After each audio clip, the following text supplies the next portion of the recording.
নমস্কার বন্ধুরা, শর্মিলা সবিতে আপনাদের সকলকে স্বাগত।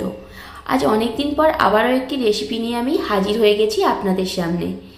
একটি বড় সিলভার কাপ মাছের রেসিপি আজ আমি আপনাদের সাথে শেয়ার করব। ভিডিওটি প্রথম থেকে দেখতে থাকুন, তাহলে আপনারা কিভাবে আমি এই বড় মাছটা কাটছি এবং সেটাকে পরিষ্কার করে কিভাবে রান্না করছি সেটাই আজ আপনাদের সামনে এই ভিডিওর মাধ্যমে আমি তুলে ধরছি। চলুন তাহলে ভিডিওটি শুরু করা যাক। মাছটা প্রথমে ভালো করে আঁশ ছাড়িয়ে আমি পিস পিস করে কেটে নিচ্ছি। তারপর আমি মাছের মাথাটা দু আধখানা করে নেব। আমি সচরাচর এরকম ভিডিও আপনাদের সামনে কোনোদিন আজ পর্যন্ত আনিনি, মানে এইরকমভাবে মাছ কেটে ধুয়ে তারপর রান্না করা আজ ফার্স্ট টাইম আমি এইরকম ভিডিও করলাম। যদি ভালো লাগে ভিডিওটা তাহলে কিন্তু অবশ্যই একটা লাইক, কমেন্ট অ্যান্ড শেয়ার করবেন।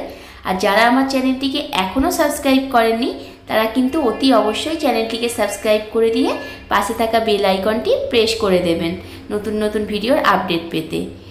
মাছটা কেটে ভালো করে ধুয়ে আমি পরিষ্কার করে নিলাম। এবার দিয়ে দিলাম আমি পরিমাণ মতো নুন আর পরিমাণ মতো হলুদ গুঁড়ো। কড়ায় তেল গরম হয়ে যাওয়ার পরে মাছের পিসগুলো আমি একে একে গরম তেলে ছেড়ে দেব। দুটো সাইড ভালো করে ভাজা হয়ে গেলে আমি বাকি পিসগুলো এইভাবে ভেজে নেব। সমস্ত মাছ ভাজা হয়ে গেছে। এবার ওই তেলের মধ্যে আমি দিয়ে দেব আরও একটু সর্ষের তেল। তারপরে দিয়ে দিলাম একটা টমেটো। আপনারা এটাকে কুচিও করে নিতে পারেন। আমি 4 ফালি করে নিয়ে এটাকে তেলের মধ্যে দিয়ে সামান্য পরিমাণ নুন দিয়ে আমি এটাকে ভালো করে একটু গলিয়ে নেব খুন্তির সাহায্যে। তারপরে দিয়ে দিলাম আমি অল্প একটু সর্ষে বাটা। সর্ষে বাটাটা টমেটোর সাথে ভালো করে মিশিয়ে নেওয়ার পর দিয়ে দিলাম লঙ্কা গুঁড়ো আর দিয়ে দিলাম হলুদ গুঁড়ো। এখানে আর কোনো মশলা আমি অ্যাড করব না। এবার মশলাটাকে একটু ভালো করে ভেজে নিয়ে আমি সামান্য পরিমাণে একটু জল দিয়ে দেব যাতে মশলাটা পুড়ে না যায়।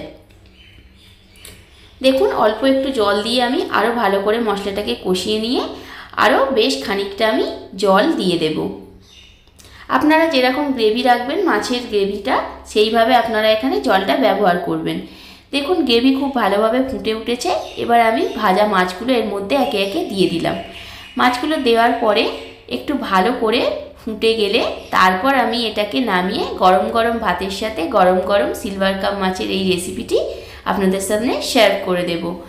একবার অবশ্যই ট্রাই করবেন, আশা করছি কিন্তু আপনাদেরও খুব ভালো লাগবে। সুস্থ থাকবেন, ভালো থাকবেন, নমস্কার।